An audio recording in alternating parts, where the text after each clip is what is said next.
Hello everybody, welcome to Planet FPL, the world where everything revolves around fantasy Premier League. My name is Suj. And my name is James. Let's do what we do each and every week. Moan about how little points we got. Well, yeah, I can moan about how little points we got. It just feels like, to be honest with you, each and every week this year, Liverpool have been saving my game week. Like at the start of the season, it was Trent, Salah and Jota. It's Trent, Robbo and Salah now. It's not been a great week, but it's not been a great week for a lot of people. There hasn't been bucket loads of points to be had everywhere. Just a bit of a dull weekend of football, I would say. Oh yeah, that was some shit games on the weekend. It was just one of those where you just want this week set of fixtures to be done. To be honest, we still got Palace, Leeds, and Chelsea. United. I mean, the only good game I watched this weekend was Arsenal against Man United, and I can't say I enjoyed it. No, well, feisty game as well. We will run through all of the games, but yeah, I mean, this week I'm on 42 points, but let's call it 43 because Chris Wood, as you predicted quite rightly, when Eddie Howe said that he was going to give it a bit of a refresh, didn't play. So Breuer's coming in for me. I got nowhere near predicting the right Newcastle team, but I did think he was one that might drop out. So 43 points. It leaves me kind of a small green arrow again, 5-10k. Although I've got Emmanuel Dennis lined up to come on for Rudiger when Rudiger doesn't play against Manchester United for 5 points, getting an assist away at Manchester United, Man City. Rudiger, who according to Fabrizio Romano is joining Real Madrid. Yes, that's been on the cards for quite some time that he was going to be looking to move away. So, I think I've got 5 points lined up there. That would take me to 48, even if Rudiger doesn't play, with 3 to go. De Gea, Mount, and Captain Havertz. I'm on 48 minus 4. I also have Rudiger. My replacement for Rudiger, should he not turn up on Thursday night, is Jacob Ramsey for 3 points. Not too bad. I technically still have 4 to go, or 3 plus 3 points. So I still have Captain Havertz. I've got De Gea, and I've got the great Bruno Fernandes. I mean, fine margins. We'll talk about that in a bit. Fine margins that he could have got himself sent off because it was a pretty nasty tackle. That's it. Literally. I mean, it's a red card. He should have been sent off. I don't know why VAR didn't overturn it. There's a few things over the weekend, particularly Evertonians this morning, are raging about conspiracy theories and VAR, and there's a few decisions over the weekend, VAR, which weren't great. No. I agree. A few referee, I mean, to be honest, even Dawson yesterday at Chelsea, even when it happened straight away, that's a red card. Yeah, I thought it was a red as well. Straight away. Although I'm in one of the WhatsApp groups that I'm in, people were like, there's a couple of people that are saying that it wasn't a red, and these are not West Ham fans, and they thought it was a bit harsh because double jeopardy, the penalty was given, but then I'm like, but he is the last man. But it's different rules because he hasn't attempted to play the ball. That's why it's straight red. Yeah, his legs are not quite long enough. If he'd have tried to tackle him and fouled him, it's a yellow. But because he's pulled him, it's by law, it's a red card. Well, but I thought it was red, to be fair, as well. Yeah, definitely, yeah. Anyway, it ended up with no returns anywhere other than Trent, Robbo, and Salah. Trent, Robbo, Salah, yeah. Well, instead of Salah, I've got Bukayo Saka. That's the difference between us at the moment, Saka. Yes, but I took a points hit this week, whereas you didn't. So I bought in Havertz and Eddie Nketiah, who, I mean, he could have well returned at the weekend. Disallowed goal. From -4. But my mate Veghorst went right, and he got an attacking return yesterday. What a goal that was yesterday that Burnley scored against Wolves, by the way. A very untypical Burnley goal. Let's get this week in the bin already. I'm in agreement. Whatever happens Thursday. It's more about what happens next. And Wildcard is active, Suj, for me. Yeah, that was one thing that I just had to get out very early doors, because you put a tweet out yesterday asking for questions for this podcast, and you suggested and hinted at a change of strategy, and I'd say 50% of the questions were, hey, James is joining me on a Gameweek 38 wildcard. No, my wild card is active. So let's just get it out there. No, James's change of strategy isn't a Gameweek 38 wildcard. Can I just say, if you're going to go down that route, can you please wildcard in 37 and free hit in 38? Sure. Do you know why? No. just try and get yourself a little bit. You might have a little bit more value. Right. If you play the market in 37. Yeah. Think about it. You're building that value first. Yeah. Just go that way round. Yeah. We'll look at that later in the week when we get to strategy. But yeah, I've got 2 transfers already lined up for this week, which are free, and 2 for next week, and that's a -4, and that gets me to 15 doublers for 36, which is the squad that I want. If you have no injuries, etc. Well, of course, yes, that is always. Can I ask what those planned transfers are? Yeah, Chris Wood is binnable now. Yep. I kept him for the Norwich fixture that he didn't get a single minute in. And he will be going to Teemu Pukki and Breuer. I'm going to enjoy hitting the transfer out button on Armando Breuer so much. And he will be replaced Neil Maupay by possibly the only player in the Premier League that might be considered angrier than Neil Maupay. Richarlison. I knew you were going to say that. Richarlison will be coming in. But, we need to just check that he isn't dead after all that rolling around in the game yesterday from injuries and what have you. So it'll be Richarlison and Pukki coming in for Wood and Breuer. Why Richarlison rather than Ollie Watkins? Watkins got Norwich this week. Richarlison's got Chelsea. Yes, but I'm buying Richarlison for the double, not for the. Watkins this game also has a double in 36. Yeah, I mean, I just fancy Richarlison more. I think Everton obviously really are up against it now. He is the man, and he is the man there, and I think he will hopefully, God willing, channel that aggression positively. And not roll around the floor. He's definitely got, I think, like a last minute red card in him still this season. Richarlison. But he's also could go off with penalties or whatever else. Would he be the penalty taker for Everton? Well, he took 2 the other week. Yes, you're right. Of course he did at Burnley. Yes, I presume he would be, yeah. I want him as well. They also want Ollie Watkins. And this is what's prompted this thought of change of strategy, which is not confirmed yet. But I've been very much moving towards wildcarding now, which I'm done. It's activated Saturday night, although Spurs put me in such a mood that I genuinely, about 11 o'clock, I was like, oh, fuck, I need to do that. I've been looking to free hit 37. But the more I've looked now at what I physically want on this wildcard, now I'm here, the more I've thought, hang on, I probably can manoeuvre 37 quite easily, and it comes down to Villa and Everton assets being the main reason why, because actually looking at this week's fixtures, the big clubs, you can make a debate about Tottenham, but the rest of the big clubs, let's say the current top 4, all have on paper, I would say, more difficult fixtures than what they've just had.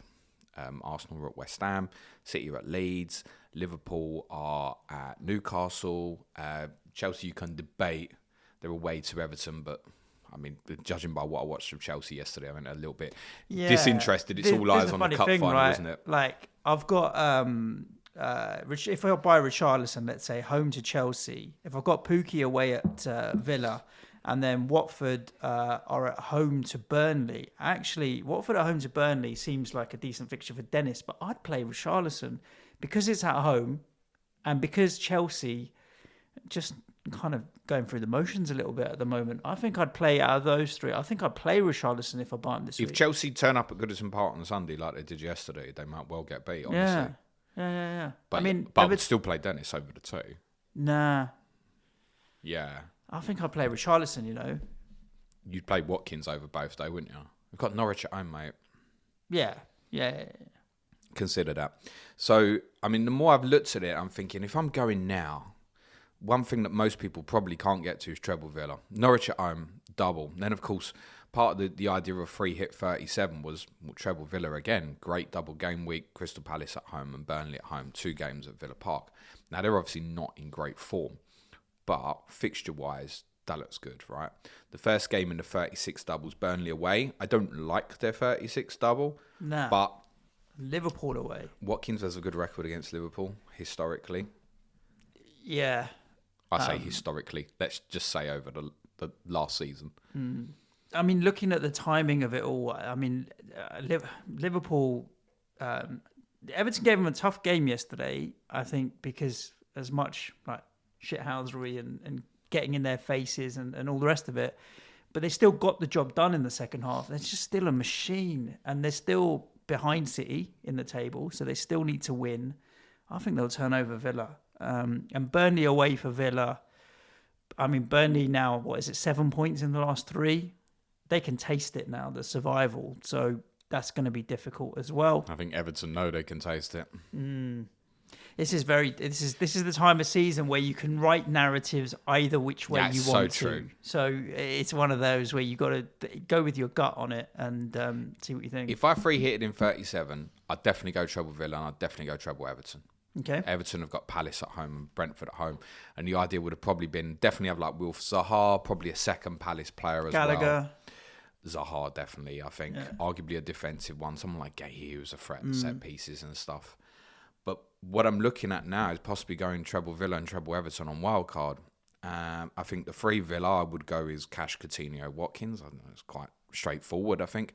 In terms of Everton, I do like Richardson as an option for the run-in.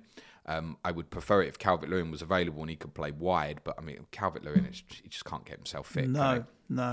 Been a real problem. Anthony Gordon, I think, on what we saw yesterday, is the standout of the 4.5. Yep. So if we're comparing him against Dewsbury Hall, Jacob Ramsey is fine, but if I'm going to go to 3 other Villa players because the money doesn't matter, then I think Gordon over Dewsbury Hall, I think, at the moment, despite Dewsbury Hall's brilliant double in 36, but Willie double in 36. And also, I'm having real doubts now about Ben Foster. The main reason for that is I think Roy Hodgson's getting sacked at any time. And whoever comes in might change the goalkeeper. Yeah. And do I even want to take that risk? If they lose to Burnley at the weekend, Watford, what's the point in keeping Hodgson? Hodgson's not going to be their manager next season. They'll just change it, wouldn't they? I think they just go, let the under-23 manager do it to the end of the season, whatever. They do it, don't perhaps. they? I mean, I think the only point of sacking Roy is if you've got your replacement lined up. Otherwise, what's the difference between sacking Roy now and sacking him at the end of the season? You're going to have to pay him anyway. So if I don't go Foster, I could go Pickford, couldn't I? Yeah. And Pickford's better for 37 than Schmeichel, who's got Chelsea away in the second fixture. And I'm looking at it and going, hang on, what would I free hit here till 37? And it's got me thinking, because Villa have got City away in 38 and Everton have got Arsenal away. So I don't want to look at that in 38. If I've got 6 assets from that, that's too many. So I'm now looking at free hit 38 if I go to treble Villa, treble Everton. Of course, one thing that can certainly change that still is Manchester City Wolves fixture. So Dave Jones said yesterday on Sky's coverage towards the end that Wolves, City and Southampton, Liverpool, and we know Southampton, Liverpool will stay in 37, that Wolves, City and Southampton, Liverpool was likely to be in the final midweek of the season but hadn't been confirmed yet. And it's got everyone now thinking that the City double is going to go into 37. And it may well do, but it could also be that Dave Jones is guessing. Because he's looking at the schedule for 36, knows when he's got to work and has gone, well, City ain't playing that week. Yep. I know this fixture's got to go in somewhere. Mm-hmm.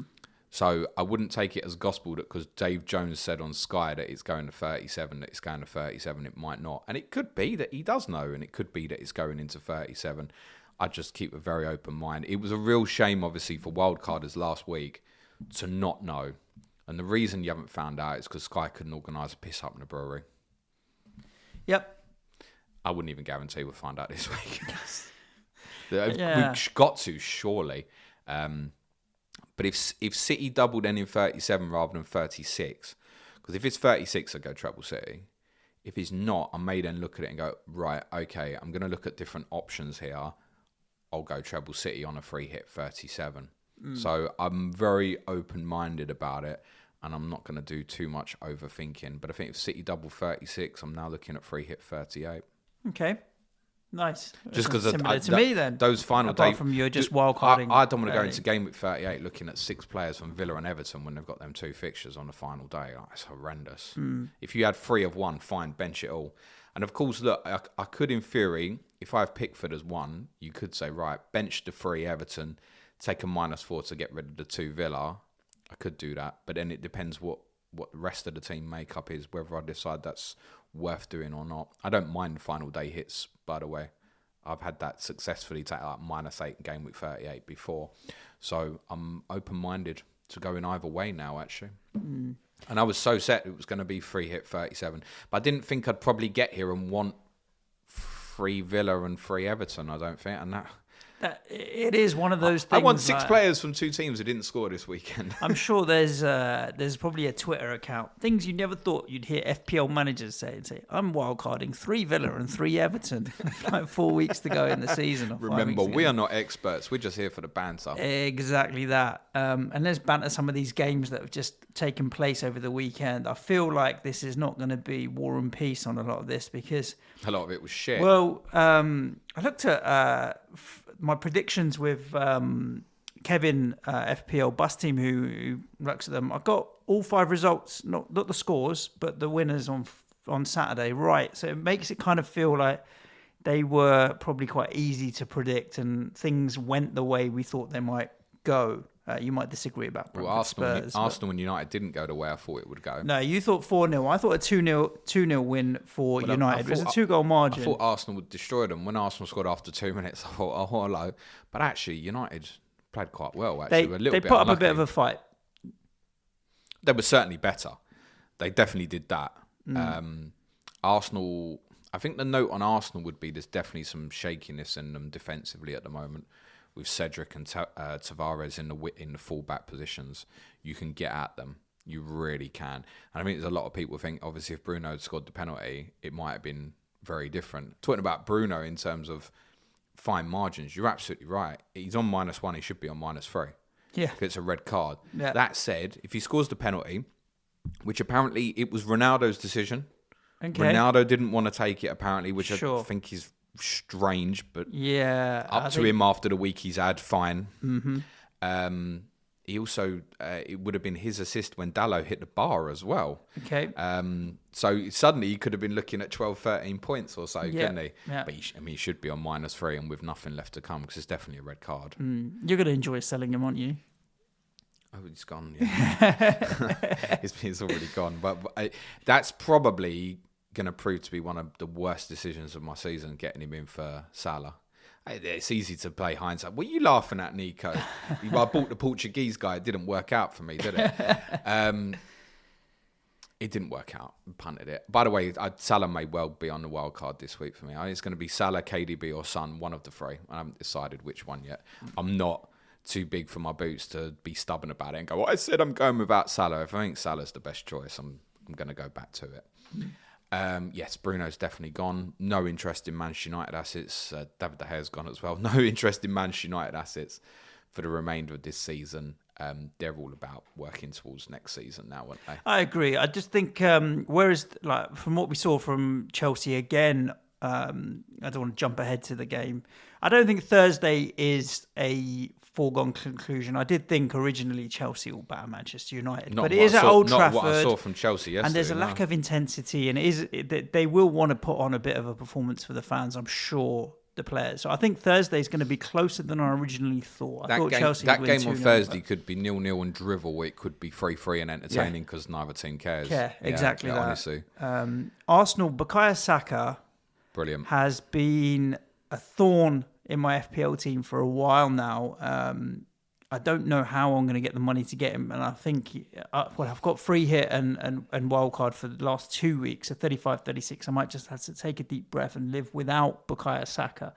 But what a player, young talent. Well, I'm hoping he and won't. The confidence to take penalties after the summer and all the rest of it. He's a class act. He's a super player. I'm hoping he won't be in my wildcard. If he's not in my wild card, it means he's injured. And I don't mean that personally. I'm thinking of my own team at the moment. So look, he obviously was pointing to his thigh after the game. He seemed to be walking about fine on the pitch afterwards. And Arteta did suggest afterwards that actually he's been playing with an injury. I don't know if it's related to that and it was just a little bit of fatigue. Remember, obviously, it did play Wednesday night and Saturday lunchtime. But certainly one to keep an eye on. Definitely do not be rushing to buy him in early. There's no kind of incoming price rise coming. So if you are looking at buying Bukayo Saka this week, which judging by West Ham don't have a centre-back for Sunday, would not be your worst move this week, you definitely want to wait. I think for Arsenal, Nketiah's probably likely to be in the wild card. I don't see how he doesn't stay in the team. It was interesting that he played the whole game despite playing obviously Wednesday night as well. What they're doing at the moment, whereas obviously Lacazette had been dropping into the 10 position to kind of link, I think it's a correlation as well with Nketiah being in the team that Smith Rowe's coming for Martinelli as well. Because him and Odegaard are kind of filling the space. You don't want Nketiah dropping in deep into 10 positions. No. You want him to do what the instinct is for him, which is to be in front of goal and try and find the goal. And he was unlucky not to get one at the weekend. I think he offers great value at the moment, 5.4. I'd just be very conscious that I think he's probably going to be part of my bench boost, as in one of my probably weakest players in 36 as it stands. And I might get there and he might not be in the team, right? So I'm just conscious if I go with him, and if there are others thinking the same, I think I want an escape route. So the escape route for me would be something like Nketiah to Pukki, so leave the money in the bank, for example. But I would rather go Nketiah. Leeds is the first game in Arsenal's double in 36. It's perfectly fine. Tottenham away 36. At the moment, I think he stays in the team. I don't have enough confidence in that. I agree with what you're saying. I'm just probably a little more sceptical about whether or not he stays in the team. And so, yeah, I think that's a stretch too far for me, Eddie Nketiah at 5.4 for my strategy to get him in for bench boost. If he does, he could be one of the best bench boost options available. But just that little bit of risk. Really interesting on them as well. It's because they've changed this with Nketiah and Smith Rowe back in the team. And I think because there are issues, obviously, defensively for them. No Partey, no Tierney. Tomiyasu back fit. And I would expect him probably to come back in the team. But I think Arsenal are obviously going to be cautious with him. He'll definitely improve them as well. But I think what they've looked at has gone, where we speak a lot with them in terms of game state and sitting off teams, I think there's a realisation that actually they're probably not going to be winning games 1-0 at the moment. So they are being more offensive. So I think Arsenal offensive players for the rest of this season are pretty interesting. Yeah, I really do. It could even be that Smith Rowe comes back into my thinking. But then if I go Smith Rowe and Nketiah and then it changes and Lacazette comes out, then possibly Smith Rowe comes out as well, which would be a big gamble. So I think at the moment, if Saka's fit, Saka and Nketiah are highly likely for me. Let's talk about Leicester 0, Villa 0 if we need to. Was there anything of interest in this game at all? I mean, we talked about what would Leicester do with their lineup. It ended up being Soyuncu and Fofana at centre back. Yeah, it's guess away and it's not going to get any easier. So I think for me, the most likely one on wildcard, I think, is Maddison. I might just punt it, bench him this week if I go with him. Obviously, Everton at home, Norwich at home in the double. I feel like I want something. And if I've got Maddison when he's coming to Spurs. Yes, I've realised how that's going to end. But to be honest, I'd also look at it and go, he's just played this. He's definitely their most important creative player at the moment. He's going to play both legs against Roma. Does he even start against Tottenham on Sunday? And I think the sensible idea is to go, maybe he won't, yeah. There's every chance he won't. But then possibly have that ready for 36 and say, look, well, if he does play 1.5 games, Everton at home and Norwich at home, then he can certainly return. And obviously, if I am then free hitting in 38, he's sitting there with another double. And I can either move it on to someone like Zaha or just leave him there. Just on that note about 38 as well, to come back to it because it's relative to Leicester. I mentioned this last week. But obviously, if I go into 38 and I've got those Villa players and those Everton players with those two awful fixtures, and I've also got Leicester players, if they're in the Conference League final 3 days later, the likes of Maddison ain't playing Southampton final day. No. So then I'm potentially broken for game week 38 if I go heavy Leicester as well. So Dewsbury Hall's still very much under consideration. Great little asset. But you prefer Gordon now? I do prefer Gordon at this stage, I think. I agree with you, yeah.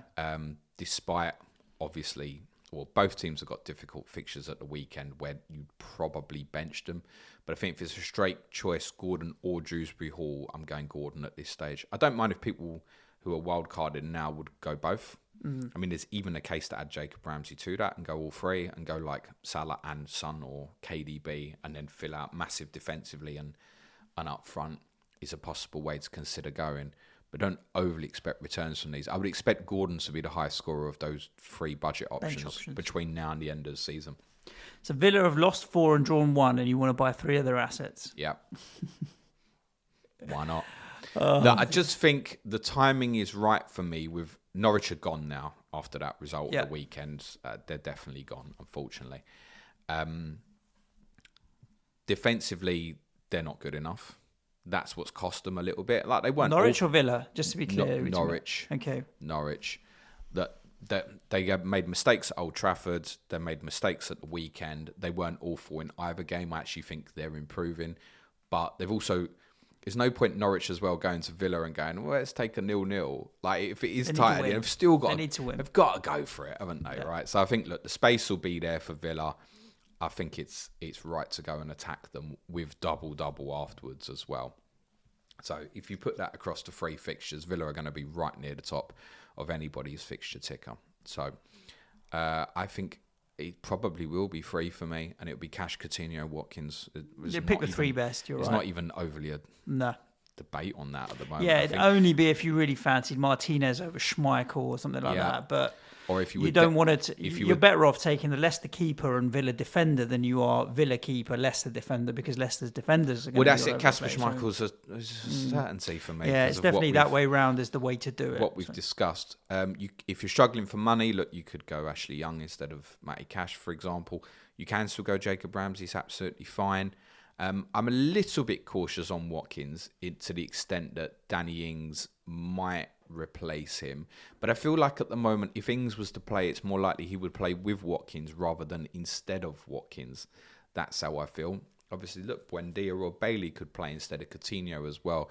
But I noted Gerrard's comments after the game about expectation on Coutinho for the rest of the season. And Ollie Watkins, although frustrating in front of goal, I think Gerrard really likes him because of the way he can run the channels. His work rate is top. I think he stays in. And I think like it's punty. Of course it is a little bit because there's no form there. Arguably, he's really out of form. It's attacking the fixtures. At the end of the day, I'm a fixture guy, right? So that's how I'm going to make my decisions. Do you know what it was on the weekend, James? It was the Orthodox Easter. I've got quite a few Greek friends around. I don't know if it's just Greek Orthodox Easter. It's Orthodox Easter. And who rose from the dead? Nick Pope? Not quite. Man City 5, Watford 1. I think I said 5-0. 4-0 or 5-0 I predicted. I think you went 5-0 actually. And who'd have thought Dennis and Kamara would ruin that clean sheet for our City assets, but still 5-0. So this is going to sound like hindsight and I don't care. So I messaged Johnny Pringle on Thursday, our brilliant City correspondent. And I wish I'd worded the question differently because I asked Johnny. Basically what it was, I was looking at... I'd convinced myself that I wasn't keen on Werner. And I knew if I moved Kane down, then I could facilitate getting like Mount in for Ramsey as well as getting Havertz in. So it would have been a -8. And on Thursday, I was talking myself into Jesus in terms of an option, just knowing that I could wildcard straight afterwards, right? Yeah, you don't really want that. Exactly. I mean, then you're looking at it on the face, you're going, Jesus for Kane for a -4, but it does facilitate Mason Mount as well. And you're weighing it up, Kane. Sounds ridiculous. And the correspondence will tell you it's so rare that I message any of them for their opinion for my own team. So I thought, don't just put the pressure on him and ask him about Jesus. Just go and say, Johnny, what do you reckon the front three will be at the weekend? And he responded and said, I want the front three to be Foden, Mahrez, Sterling.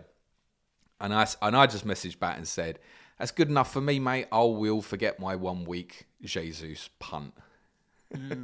Sure enough, I was on the way to Brentford. Johnny's messaging me 2 minutes in with like, the old teeth emoji.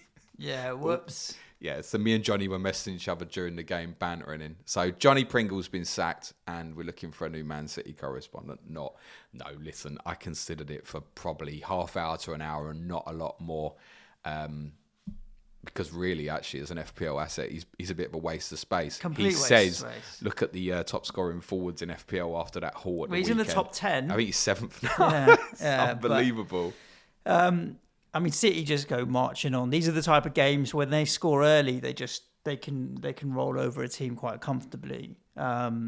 Shared the goals and assists around a bit, but nothing for any of the others. We think, and I don't know, someone will probably correct this, but we think Jesus' BPS might be the highest Ever. 128.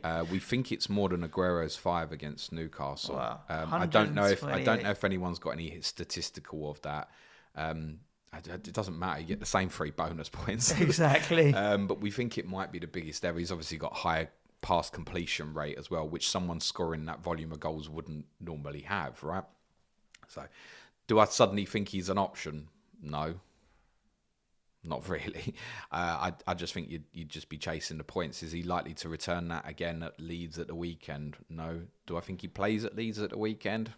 God knows. Ask me again after Real Madrid. Cancelo's in for you. Cancelo's in for me. Cancelo stays. If the double happens in 37, I might go completely without, possibly. But it feels foolhardy not to go with Cancelo because of the issues and also the spacing, importantly. Between for the 36th games. fixture of the Newcastle game would be like 5 days after Real Madrid, and then they'd have the free midweek. If that's the way it works, there's no way that Cancelo won't play against Newcastle if he's fit. So that is still a great option as a singular. Yeah, and then you mentioned Kevin De Bruyne as a second. I'm only going to be looking at 2 City, and that's going to be Cancelo and then probably Laporte to buy in 36, assuming that the double is in 36. If it isn't, then I'll buy someone else with a double in 36. Who do you think's best captain this week? 35. Oh. No, I think the obvious answer, because of EO, etc., is probably Mo, isn't it? Salah. But away at it's Newcastle away. They've just Their won home record 6 at solid. home. Yeah.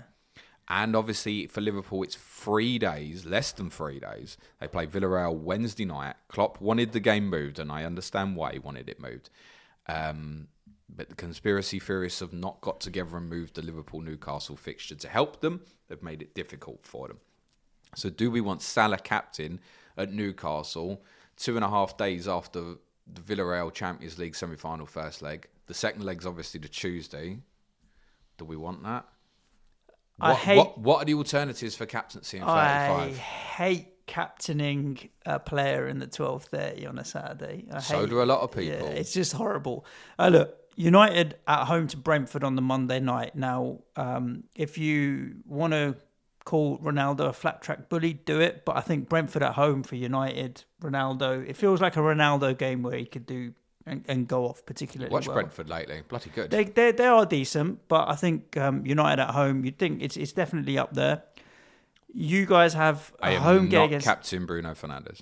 No, forget that. I'd only go Ronaldo. I think Ronaldo would be a reasonable option. It's a consideration. Yes. Now, Spurs at home to Leicester is definitely... You've got to consider Kane or Son, just because, remember, Leicester are coming off the back of European football. And they may heavily rotate. If you want to captain a Saka, I would completely say go for it, because West Ham have no fit centre-backs or unsuspended centre-backs available, let's say, and also off the back of European football. And then you've got, obviously, Man City if you want to. Exactly that. Or City spread. At Leeds. And I think there's further options, by the way. Yeah, there's plenty. This is a week with plenty. What about the Villa guys? At home to Norwich? Yeah. Yeah. We're talking about potentially the game being quite open for Villa if they suck Norwich in. Coutinho, Watkins at the week. It's considerable, isn't it? There's plenty of good options this week. KDB. And this is what the decision on which premium mid I go with could come down as far as who do I want to captain? Who do I want to captain the next 2 weeks? Exactly that. So I think 37, it probably is a Villa player, or even punt Richarlison, actually, as long as City don't double. If City double in 37, it's definitely a City player. But then if it goes that way, I might free hit in 37 possibly rather than 38. This week's open. I think Salah's best 36. I'm going to come back to... I think for this week, I am going to go with Salah. Because the Newcastle game is going to be difficult. And I think Liverpool will have to go fairly full strength there to make sure that they get the job done. They can't afford to lose any points. So he's more likely to get rested in one of the Villarreal games. I mean, they're good as well, but that's a 2-leg fixture where you can play one and not the other and probably still get through. Well, they're home first or away first? I mean, they're home first, aren't they? So I could see them playing at home, Salah going for it, playing again on Saturday, and then maybe not playing the following week away if they've got themselves a 2 or 3 goal. By the way, cushion. Mo Salah could play Villarreal twice and Newcastle. Yeah, There's nothing to say that he can't. He's not fit. I think he'll play Newcastle just because they know that they're going to want to win this league, win all 4 trophies, and the Villarreal is spread over 2 ties, makes it easier to rotate. Anyway, I'm considering big game Kev at the big game time of the season, right? No reason not to. He's solid as a rock. Personally prefer that over Sterling, etc. Because I think for similar reasons to Salah, and again, it's not to say that Kevin De Bruyne won't play all the games left, but if we're looking again for this weekend, obviously, look, City play Real Madrid this Tuesday and then next Wednesday. Then, as we've just discussed, the Newcastle game's not till the Sunday. If they double in 36 as well, it's probably Wolves the Wednesday. Then they play a week and West Ham on Sunday. The spacing either way for City is much better for the remainder of this season. And I can see Kevin De Bruyne playing every game left. Yep. Whereas I feel like somewhere on this route, Salah will not miss a game, but not start a game, should we say. Yep. Norwich, you mentioned, are down, eh? They've got to be. They're man. And for Watford. Watford Just on Watford, obviously I said about Ben Foster. Would you have any concerns about that? No. He also doesn't make any saves or anything. I don't keep any clean sheets. But, interestingly, if I went, say, Pickford and Schmeichel, then I've got, this weekend? Pickford against Chelsea or Schmeichel at Tottenham. Like, neither's great, is it? And obviously, if I go to Foster route, it's Burnley at home.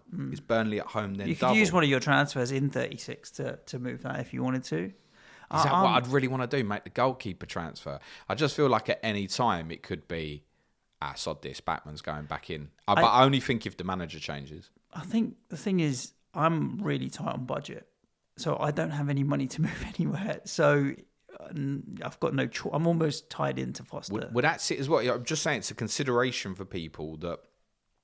Let me put it like this: if Burnley go to Watford and win 2 or 3-0 at the weekend, do you think Roy Hodgson's manager next week? Probably not. No. Historical evidence suggests that he'll be gone. Exactly. I don't think that Watford fans even like him, to be honest. And then what? Then is there any guarantee that Foster stays? Are you actually expecting anything from him anyway? You could get yourself booked into a position where exactly what you said, there's no money to move it. That's the worst. You land on a double game week and you want a bench boost, and then suddenly one of your goalkeepers is out and you can't move it. That's horrendous. So Norwich 0. I'm not sure I want to be in that position. Nah, I get that. Norwich 0, Newcastle 3. Okay, Norwich down. We had no FPL interest in them anyway. Newcastle rotated.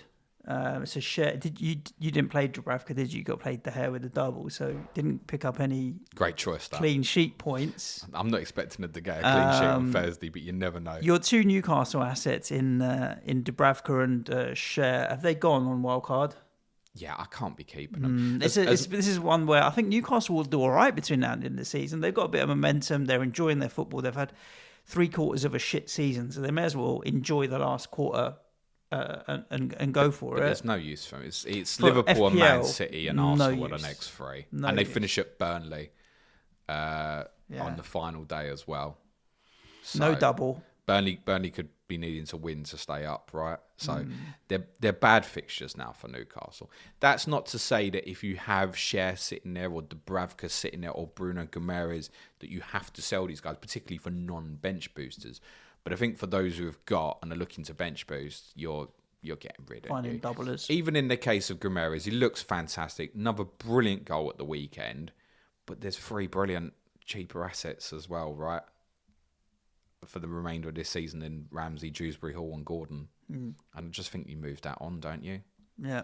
If you're bench boosting. If you're not, leave it. It's fine. It's not really where you want to waste the transfer, I don't think. No. Nice cut the goals for Joel Linton. Yeah. He's obviously really finding himself as probably Eddie Howe's best move of the lot, actually. Is how it kind of happened by accident that he ended up playing in midfield, but he's a different footballer now, isn't he? Yeah, definitely. Great for them. Were they 9th or 10th now? It's like incredible, isn't it? Yeah. They're going to finish just behind us in the league in the end of the season. Well, I don't. With the fixtures they've got left, it's tough. They probably will finish just outside the top half, but they've done incredibly well to get away from this, playing some good football. Guimaraes looks. it's one of them you're reflecting on going, how have they got him? Well, Yeah. we know how they've got him, but more Paid good money. why is the Champions League team not looking at him? He's going to be the centrepiece of what they do over the next 12, 18 months or so, definitely. So you managed to make it to Brentford Stadium, tick in the box. Pookie, by the way, for Norwich is fine on. Yeah, 6 million. He's a decent option. Yeah.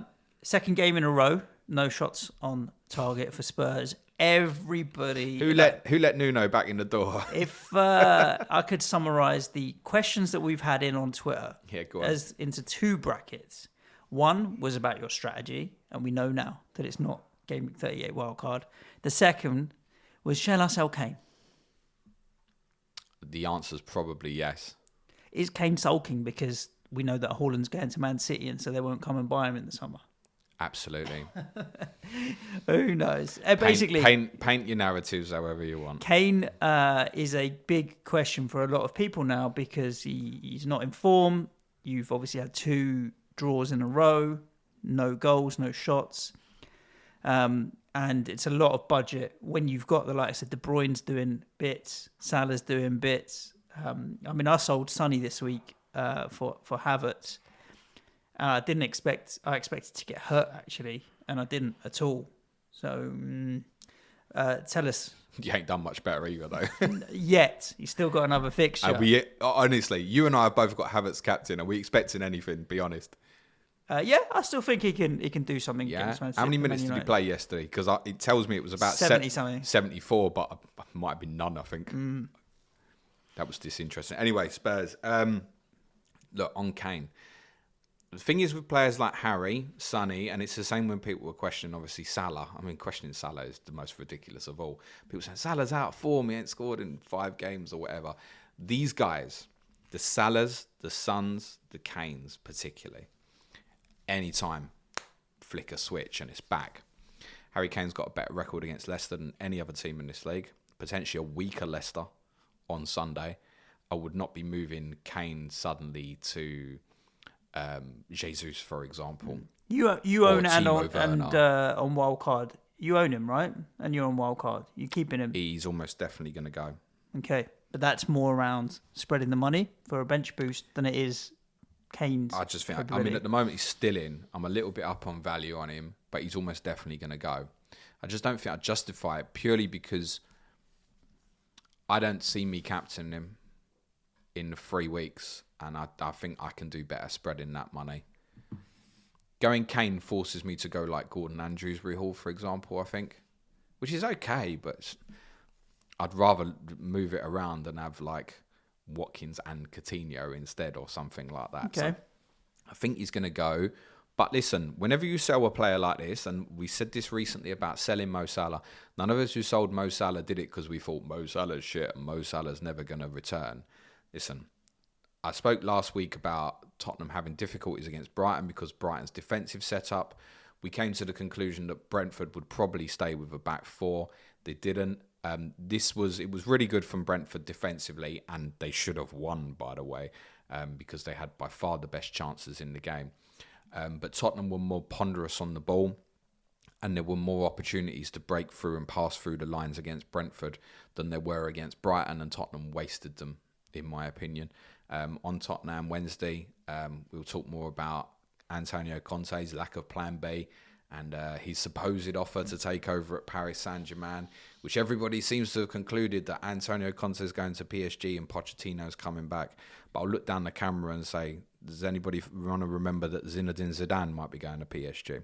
Anyway, we'll talk about that more on Wednesday because a lot of people think that's happening.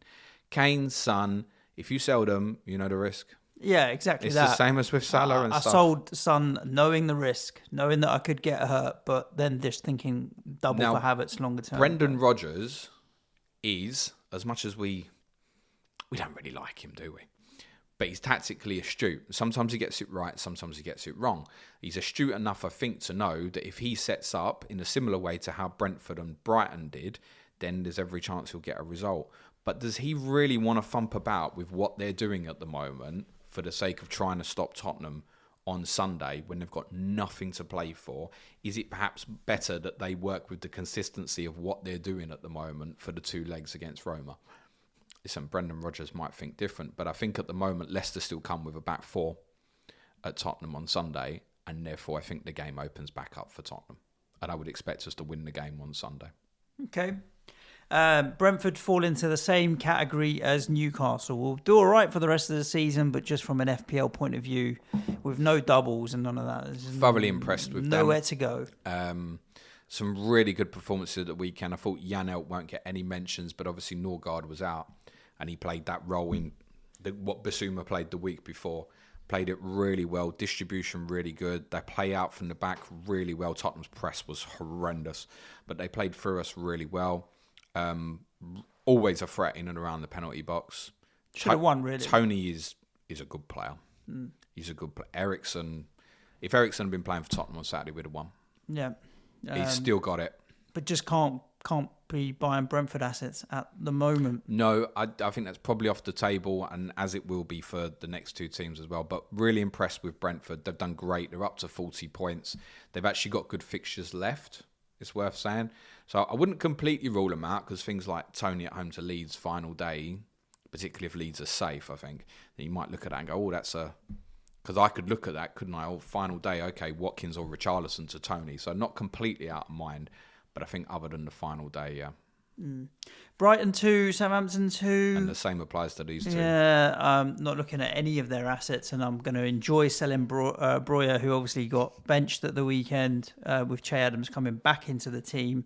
Shout out to Leandro Trossard, who has now scored 26 points in the 4 weeks since I sold him. What a guy.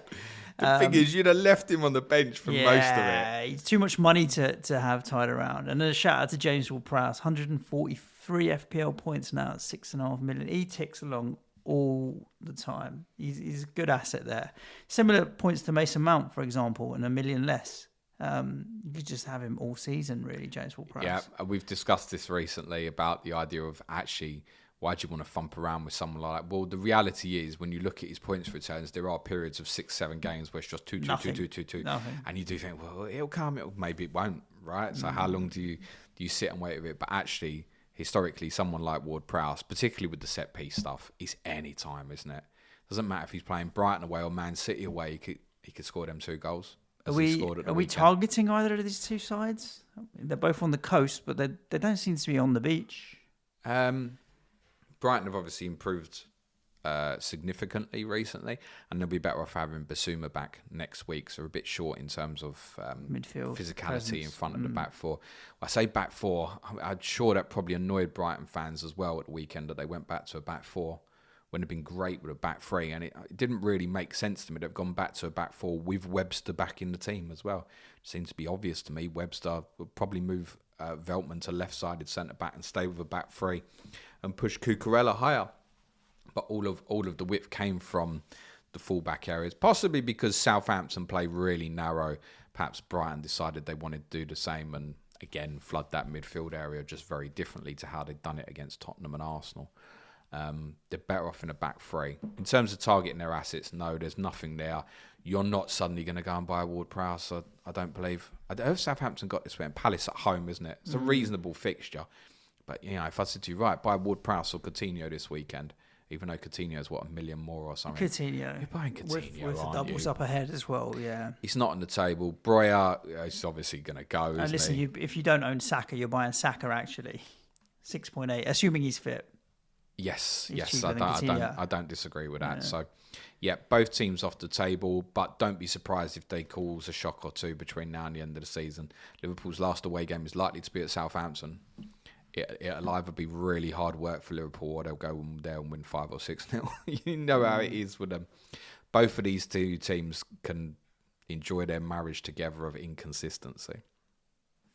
So, let's talk about Burnley 1, Wolves 0. Burnley, I mean, Wolves have lost 3 of their last four, and are drifting now really into... That's Nothing. it. They'll finish 8th. Don't need anything from them. Like, I don't need any of their assets. Not buying anybody from them for the rest of the season. But Burnley, is it worth selling Sean Dyche? That's 7 points from 9.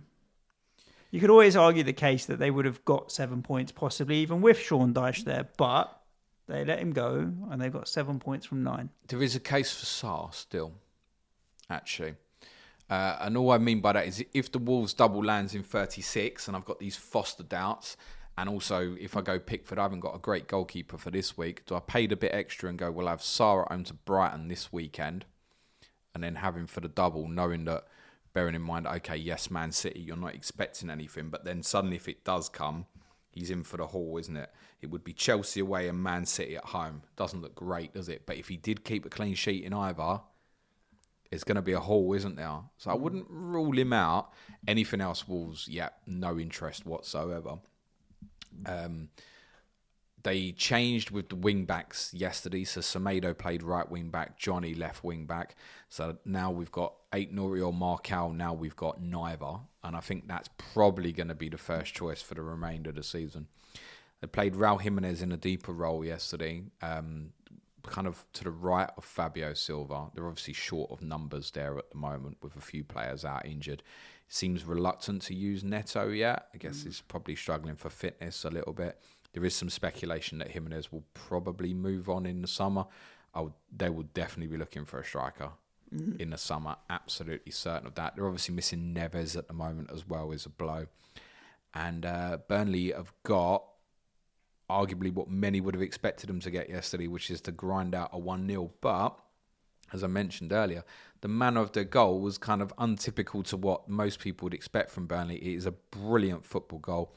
I mentioned on the podcast Friday about Dwight McNeil, something looking like it was back in him, a rejuvenation, confidence. And from what I saw of this game yesterday, that continued. And actually, suddenly, they have a few goal-scoring options in there because obviously Vidra's gone in the team. Rodriguez played in the left. I don't know what the reason for Maxwell Cornet's absence was. Maybe he's still trying to find his penalty at Stratford. But they'll get more results, wouldn't they? This is what's really scaring Everton fans. They'll get more results. Yeah, for sure. Again, not looking at any of their assets, though, for the running, really. Maybe no, but because I've got free hit 37. There might be a few sitting there with Pope or Roberts. Again, they've obviously got a double in 37, which is not great on paper. It's Tottenham away, Villa away. But by the time it comes round, I mean, Villa have obviously got nothing to play for. Tottenham might also have nothing to play for by the time it comes round. It's true. And I wouldn't be surprised. I mean, I'm kind of in my mind dreading that fixture now. If like Tottenham have to beat Burnley to go back 4th or something, it's 0-0 written all over it, isn't it? So I wouldn't discount some of the defensive options. At least it won't be a cold, wet night in Burnley. It'll be a cold, grey afternoon in London. I think it's a Sunday, 12 o'clock, mate, in May. So I'll be taking my cat probably. I think because of Nketiah now, that would discount people from thinking about like punting Jay Rodriguez, for example. There's next to nothing difference in the price. You go with the Arsenal player. Yeah, agree. Wolves are completely... They've still got to play City, Liverpool and Chelsea as well. I bet they don't lose all 3 of them. Honestly. Chelsea won, West Ham 0. Over to you, Suj. There was definitely a point like 85, 86 minutes in where everyone's like, my Chelsea assets, no points. But you bought them all for the United game, didn't you? You didn't think they were going to get anything against West Ham, let's be honest. We did when we saw the West Ham team. Wait. I saw the lineup and was surprised because Moyes hasn't done it at all this year, where he's rotated the team and benched some of our best players. But I did think defensively we're still solid. Like Mark Noble for Rice doesn't offer as much, but defensively he'll be defensive, not forward thinking. And we had 5 at the back there, but Arthur Masuaku is a real liability. But Chelsea playing against Saka on Sunday, maybe. Chelsea were very pleasant to play against. I think Kante was the only one who had any kind of bite. And Ruben Loftus-Cheek is a lot of things.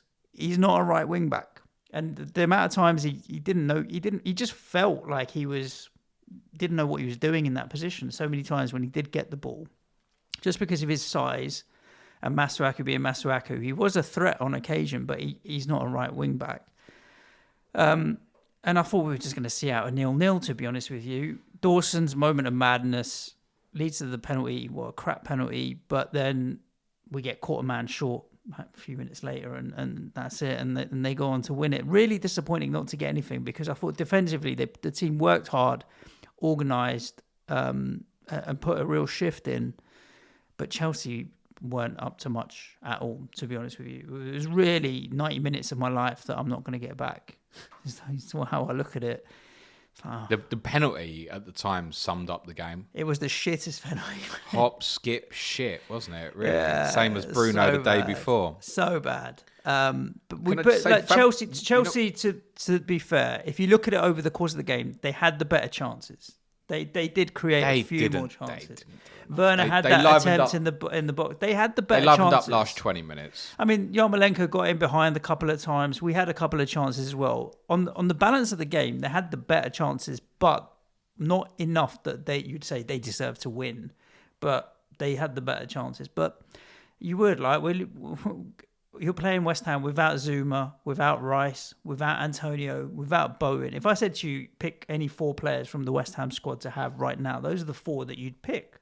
So I get that. Okay, they struggled to get over the line against our B team. Well done, Chelsea. Could it just sound the Jorginho penalty? Because there's a lot of people seem to want to comment on this in terms of, keepers are waiting for him.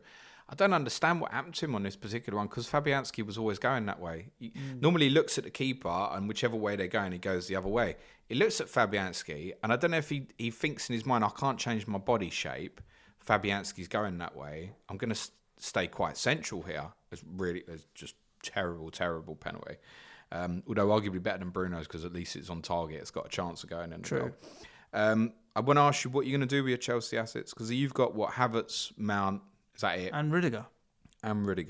What are you going to do? Keep them. And that's it? Is it straightforward? Yeah, it's straightforward as that. They've got the double in 36. What double? They ain't going to play the double in 36, mate. What, both? You think all these players ain't going to play? No. You're going to rotate them around? I don't think any of them 3 players will start at Leeds. Okay. Well, I'm going to keep them.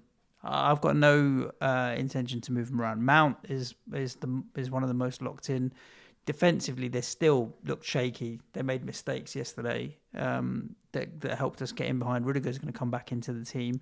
Unless they just decide that if he is going to Real Madrid and he's let them know, then bin him off. But I'm going to keep him for now. I think I'm going completely without. I think they look completely disinterested at the moment. It's funny how anybody wildcarding just literally days earlier would have been trebling up. And if I'd have wildcarded last week, I'd have gone treble. Yeah, definitely. But I think now to come on the other side, there's the opportunity to go against it. So that's what I intend to do. I think for the remainder of the season, Mount is probably a better choice for Havertz. So if you've got both and you're looking to move one on now, I'd probably keep Mount actually more than Havertz. Defensively, it's more difficult. But I think there will be people who've maybe got the money in the bank tempted to move from Rudiger or James to Robertson, Cancelo, something similar. Van Dijk even for security starts for the remainder of the season, whatever. Laporte, another option. I think people can consider that. Rudiger, the situation is could be back Thursday, and the same applies to Reece James. So, I mean, those who've gone in on Reece James, that's mad arse unlucky. Basically, the only winners from this weekend for Chelsea was those obviously went Alonso.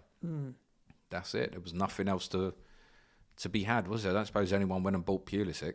No. There's always one, isn't there, in a double. It's come from nowhere suddenly. He did finish the season really well a couple of years ago, didn't he, Suj? Pulisic. And you might see, interestingly, you might see that he'll get some more minutes in the build-up towards the cup final, because I don't think he plays in that cup final. But you're not going to go and buy Christian Pulisic right now, are you? No. I think you're right. I don't think it's necessarily been. We've got a good fixture this weekend, Everton away. I think a week ahead of the double to give yourself the decision and a little bit more information is quite important. But I think if anybody's like me wildcarding now, there's every case just to go against. I don't even think Mendy plays at Leeds in 36. Yeah. I genuinely think they'll mass overhaul rotate. It. Yep. All I would say to people on wildcard, Ben Johnson's still the best 4 million defender in the game, would you say? Only 3.9. Is he 3.9 still? Yeah. Yeah. So if you're really screwed on budget and you're not bothered about the fact that he hasn't got a double, with the suspension now for Dawson, like he's playing. So if you really are in the market for a 3.9 defender that's going to play, then buy Daniel Marty. Well, he didn't play at the weekend, James. No, but he probably plays this week against Harry Kane at White Hart Lane. Well, maybe. Nah, Ben Johnson, I think, is still worth... He's there at 3.9 and he's playing and he's going to play because we ain't got enough defenders. It's only for a facilitator, isn't Exactly it? But actually, to be honest, for those who perhaps are wildcarding now or looking to find money and are not worried about the bench boost, you're right. Buy one of those players, Johnson or Amati, to facilitate and just leave him third sub every week. Fine. We should have said about Livramento. Because it's been great for people this season, hasn't he? I know not over the last couple of months. Terrible injury yesterday, to the extent that he may not play again in this calendar year if it's a suspected ACL. So Ouch. Wish him well. Really bad injury. Let's wrap up with a Merseyside derby. Liverpool 2, Everton 0. Liverpool do what Liverpool do. Salah, Robertson, Trent returning. Luis Diaz this time was with the assist and nothing for Jota or Mane. But Luis Diaz, I think my wife thought I was watching something other than football when Luis Diaz did that control yesterday. In midair kind of Cruyff control, madness. Even the assist, it's like it's a scissor kick shot, He's but kicked it. It's a scissor kick assist in the end onto Origi. It's just, I mean, look. With that skill, it wasn't just that he did it, it was the fact that he did it, killed it, ran at the opponent and nearly scored. Brilliant. I think he's a threat to Mane's place, isn't he? I think he's an absolute superstar in waiting. I can't believe how good he is. And obviously, when I saw Mane, Jota, Salah as the front three, I thought, well, that's the Liverpool strongest. They're going to batter Everton here. It didn't end up going that way, and I think we've got to give absolute credit to Everton for the fight. Can I say I think Diaz is now in Liverpool's strongest team? I mean, it's an amazing credit. They should just fucking play all five. Well, leave Fabinho to shield the back four and just play all five. I'm going to reference Klopp and Wednesday's Tottenham in terms of plan Bs and stuff like this, because and I'll reference it now. He's looked at it and gone, this ain't working, is it? And they've gone to the extra attacker. Yeah. Origi's come in now, and I know Jamie Carragher screaming on. I mean, can we? By the way, if someone from Sky is listening, can we get rid of this shit with like Carragher doing Liverpool games and Gary Neville doing Man United games and Alan Smith doing Arsenal games? Can we have like neutral people? Yeah, I think it's a good doing shout, these games seriously. You don't think Origi deserves a statue? Brain damage, honestly. What is that all about? Give him a statue because of his goals. He give him man of the match as well. Like he came on and he was like the best centre forward ever. Listen, he had a key involvement in the first goal. Was actually arguably more important than the second goal because Salah was looking to link and play 1-2s all through the game, and nobody was really offering up. He's leaving this summer, Origi. So. Yes, it shows how much they actually really care. Yeah. Anyway, look, he's obviously done the business against Everton a few times. He can't miss on the goal. On the second goal, Holgate and Michael Keane, I could spend a good 5 minutes on that in terms of their positioning and lack of awareness, which, to be fair, up until that point, they'd done quite well in the game. And it should be said, yes, call it shithousing, call it whatever you want. Everton, I have no problem with how Everton played. They had to go there and do that. Putting up a fight, and I think I saw enough from Everton to, like, sometimes you think, is the dressing room gone? Are they completely given up hope? I think that they are fighting to stick it out. The fight's there, yeah, definitely. Which is why I think Richarlison's fine for me to go in on. If I didn't think the fight was there and I thought they were just kind of, there was dissent in the dressing room or what have you, then I would probably not consider it. But I think their fight and desire in Everton to get out of this is there. And so I think I'm going to buy Richarlison. I think Richarlison will probably be on that wild card for myself as well, Suj. I think Anthony Gordon will be. I think Pickford is a 50-50 for me at the moment. I've looked at defensive options instead of looking at ways around it, but I mean, it doesn't appeal. Mina obviously is going to potentially struggle to play twice a week. I thought it was a bit of kidology from Lampard and his presser on Friday, but sure enough, he didn't show. Coleman's 4.9, Keane's 4.7. You're not paying that. Holgate 4.2, no guarantee he stays in the team. I don't think you're paying that either. Because I think Mina and Godfrey would probably, I presume, be the first choice if they're all fit. So, I mean, Godfrey was supposed to play, right? And he got injured in the warm-up. Well, I guess it depends. Godfrey obviously did get injured in the warm-up. If Godfrey was out for the rest of the season, there could be a case for Holgate at 4.2. But at least with Pickford, I know I get the save points potentially. Have you seen the Allen statistic? Yes. There's 2 completed passes all game. It's absolutely insane. And Liverpool's number 6, Thiago, 120 completed not passes. just completed passes too, but both from kickoff. Kickoffs, yeah. That's and insane. 4 incomplete. But then you look at Thiago. I don't even have a criticism of Allen about it. I just think it tells you how little of the ball Everton had, basically. Thiago, though, 120 completed passes. He was nowhere near as good as he was against Manchester United, That's by the way. That's a joke. Like Sky set their tier 2 limit at 70, isn't it? 120. They should give him an extra point. But we have to expect that Everton had 17% of the ball, and Allen kicked the ball twice from the centre circle. So I think it's to be expected Thiago's going to have that sort of number. Yeah, it's crazy. Everton had moments, and there were things that certainly could have gone their way. I do think it's a penalty on Gordon, not the first one. Obviously, he does dive. The second one, I think it is. Although people showing stills of Matip standing on Gordon's foot, it actually looks like Gordon stands on Matip's. But I think before that, Matip shoves Gordon over. I think it's a penalty. Sadio Mane definitely could have been sent off for either one of 2 incidents during the game. But I think you're right in terms of, forget that for the moment, in terms of Everton's fight for the rest of the season. They're not dead. No way. Nowhere they're dead. I honestly would not be surprised if they beat Chelsea on Sunday.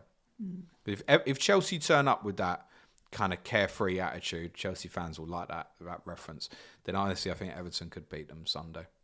And it might be I go with Pickford and Richardson on wildcard, and it might be that I start with them this week. That's crazy, isn't it? We're never going to get invited on the official FPL ever. But that's cool. No, that's definitely cool. That's cool.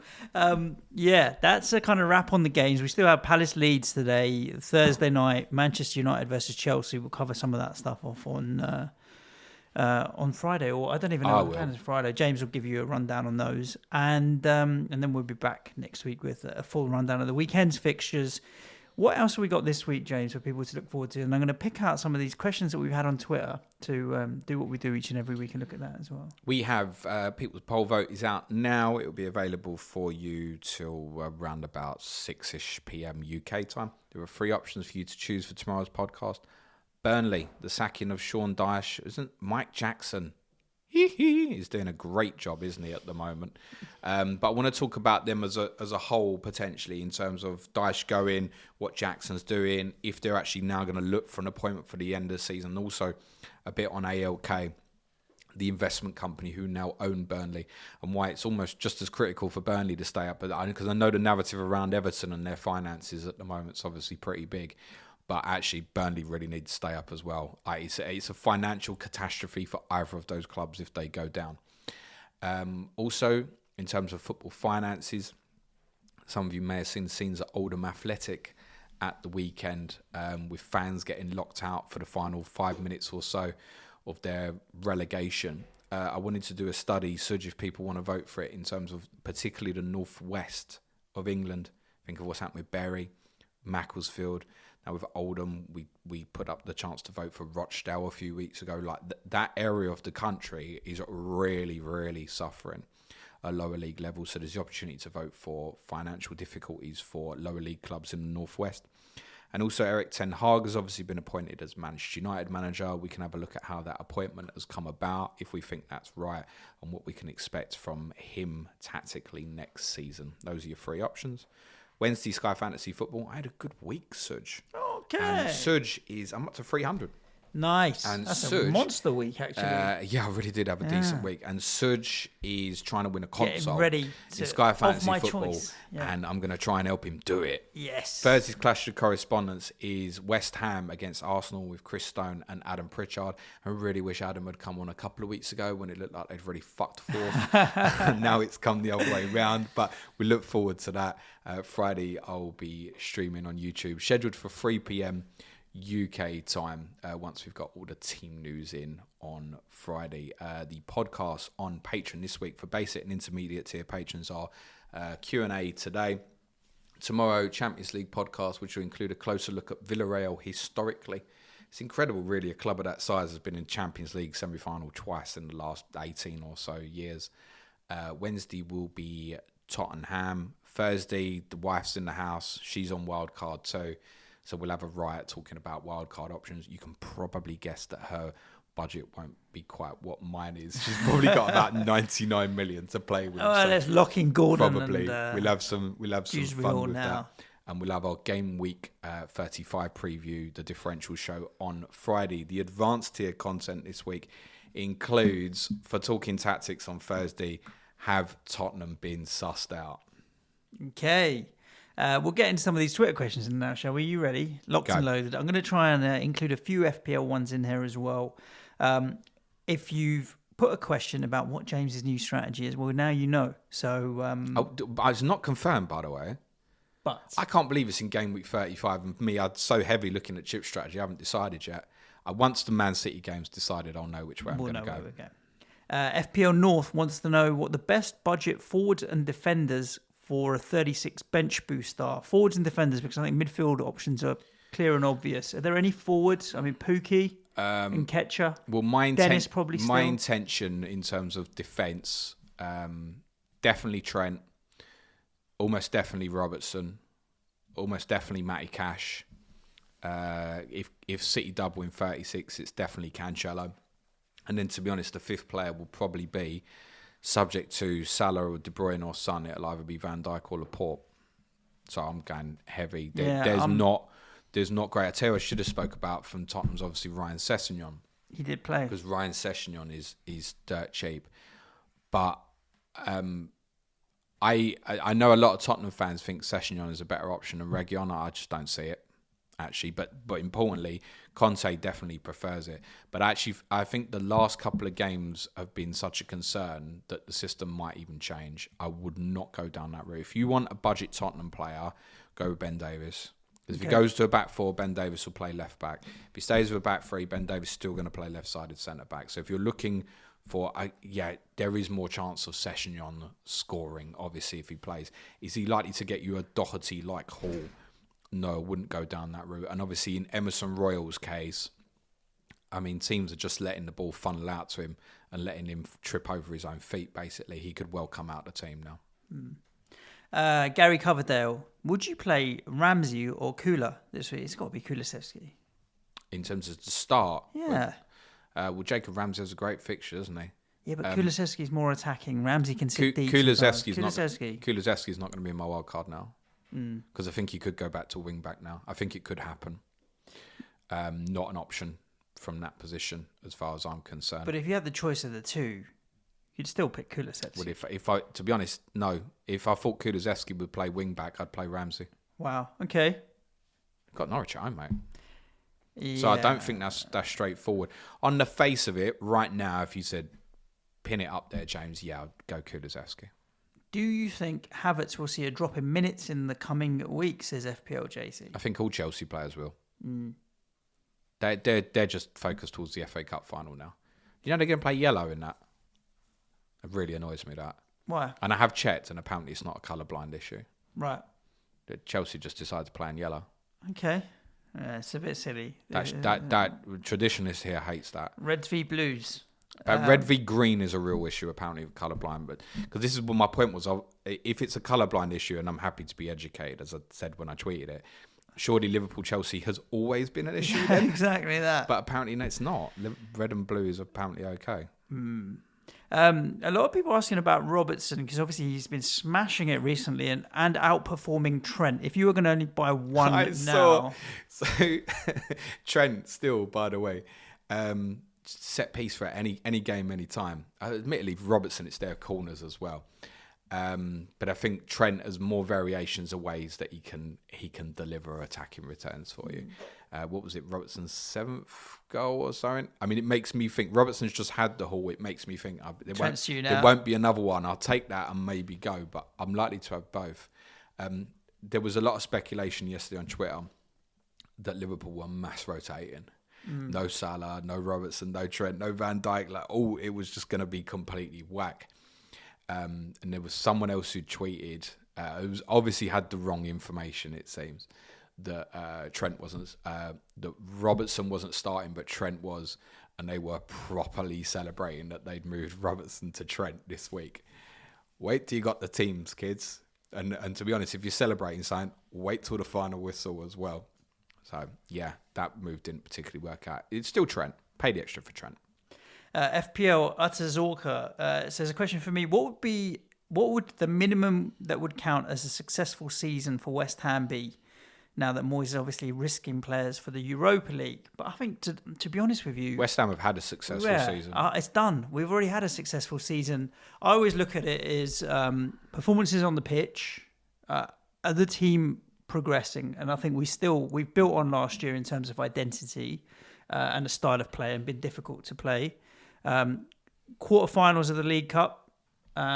Semi-finals of the Europa League, last 16th FA Cup wasn't European great. qualification basically guaranteed for next season, even if it's the Conference League. Yeah. Wolves ain't going to finish above you, mate. No.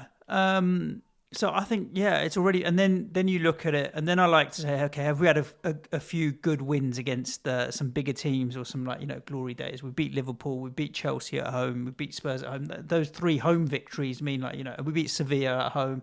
So we've had the home, big games that have been enjoyable. And it's been Try consistent. and have another one on Sunday, will you? Oh, if only. The only I'm not holding my breath disappointment for that. this season is there's been a few games where we haven't turned up, and it's rare that it happens. But I think the Leeds home game was difficult, Arsenal away, and most games we've worked hard enough to deserve something. But there's a few that have been crap, and the lack of depth that European football has massively highlighted this season. Massively highlighted. Last season, I think we had a better season in terms of consistency, but then because we didn't have European football, there wasn't that depth issue of rotation. This season, I think the second half, we've seen this inconsistency every now and then in performances like Brentford and stuff, because we've got no depth. That's been a disappointment. But other than that, I'm mad happy with this season. It's already been successful. Should be, mate. You should already been successful. In terms of inconsistent results, even inconsistent performances, which have led to results. But I think you've had some bad home results. But then the same applies to Tottenham and to Arsenal and to Manchester United. And that's why you have to credit Liverpool and City for... the consistency's off the chart. Who do you think wins it from here? Just out of interest. Go on, let's do some quick fire. Who wins the league? I've got a sneaky on Liverpool 4 trophies, mate. Do you think they win everything? I think they're going to do all 4, mate. I still think City win the league. 4th? Arsenal. Yeah, unfortunately, I agree. Who's going down? I would take back my tweet from 2 weeks ago, and I think Everton, Watford, Norwich.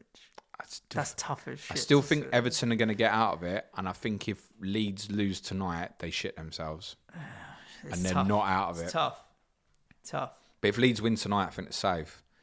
Leeds' next couple of games has obviously got City. But then I look at that Chelsea game for Leeds as well. I think, like I've said, I think Leeds could beat Chelsea that night because Chelsea won't be interested. Let's leave the last question of the show to Amber. What's the most embarrassing thing your kid or kids have done in public? Shit. Well, is that literally? Or? No, I haven't. To be honest, my kids are not bad. Do you know... one of the most annoying, my eldest, he can't lose at stuff. So crazy golf or whatever. So we went to Putt Shack indoor. We need to do this foot golf. Decent, you know that foot golf we have to do, but Putt Shack was a good laugh as well. Maybe another Patreon meetup that we can arrange as a little social.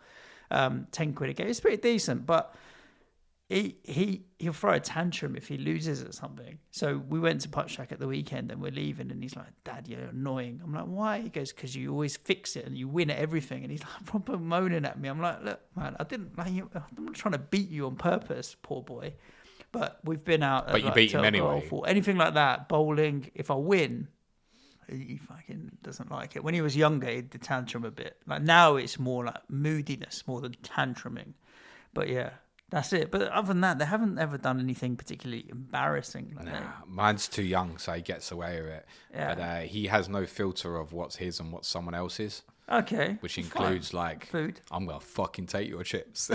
Food.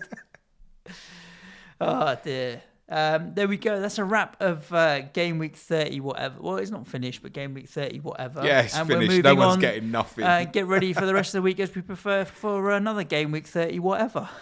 35 next, mate. Bring on the chips season, which is 2 weeks away.